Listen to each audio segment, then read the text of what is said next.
निहारत रहती। ए धनिया ब्यूटी बनो तू हम निहारत रहती।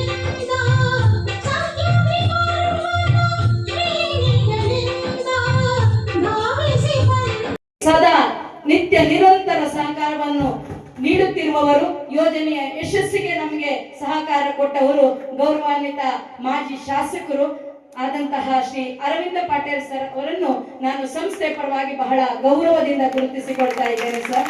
ಹಾಗೆ ನಮ್ಮ ಇಂದಿನ ಈ ಒಂದು ಕಾರ್ಯಕ್ರಮದ ಅಧ್ಯಕ್ಷತೆಯನ್ನು ವಹಿಸಿರುವಂತಹ ಇಲ್ಲಿಯ ಗ್ರಾಮ ಪಂಚಾಯತ್ ಅಧ್ಯಕ್ಷರನ್ನು ಕೂಡ ನಾನು ಬಹಳ ಗೌರವದಿಂದ ಗುರುತಿಸಿಕೊಳ್ತಾ ಇದ್ದೇನೆ.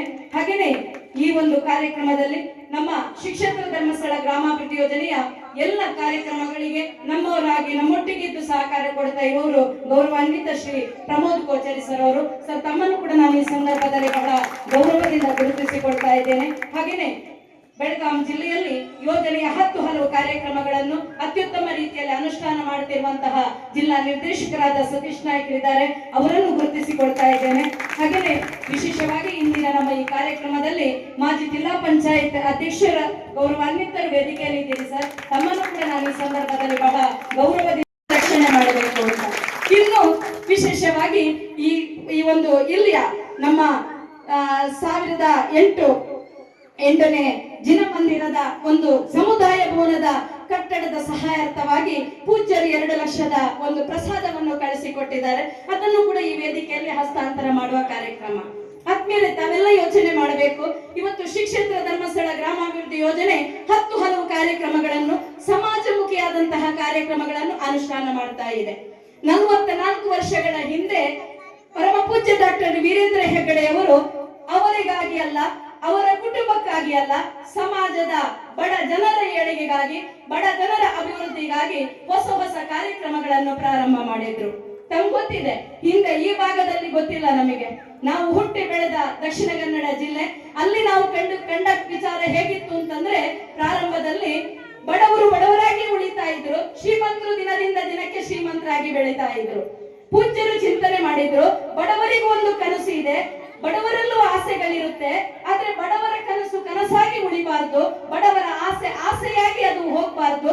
ಅದರಲ್ಲಿ ಕೆಲವೊಂದನ್ನಾದ್ರೂ ಈಡೇರಿಸಿಕೊಳ್ಳಿಕ್ಕೆ ಏನಾದ್ರೂ ಒಂದು ಕಾರ್ಯಕ್ರಮ ಹಮ್ಮಿಕೊಳ್ಳಬೇಕು ಅಂತ ಹೇಳುವಂತಹ ಚಿಂತನೆಯನ್ನು ಇಟ್ಟುಕೊಂಡು ಭಗವಾನ್ ಬಾಹುಬಲಿಯ ಪ್ರತಿಷ್ಠಾಪನೆಯ ಸವಿ ನೆನಪಿಗಾಗಿ ಲೋಕ ಕಲ್ಯಾಣಾರ್ಥವಾಗಿ ವಿಶೇಷವಾದಂತಹ ಗ್ರಾಮಾಭಿವೃದ್ಧಿ ಯೋಜನೆ ಅಂತ ಹೇಳುವಂತಹ ಕಾರ್ಯಕ್ರಮವನ್ನು ಪೂಜ್ಯರು ಪ್ರಾರಂಭ ಮಾಡಿದ್ರು. ತಮ್ಗೆ ಗೊತ್ತಿದೆ, ಇವತ್ತು ಮಾಹಿತಿಯಿಂದ ಹೊಟ್ಟೆ ತುಂಬೋದಿಲ್ಲ, ಮಾಹಿತಿ ಕೊಟ್ಟ ತಕ್ಷಣದಲ್ಲಿ ಅಭಿವೃದ್ಧಿ ಆಗೋದಿಲ್ಲ.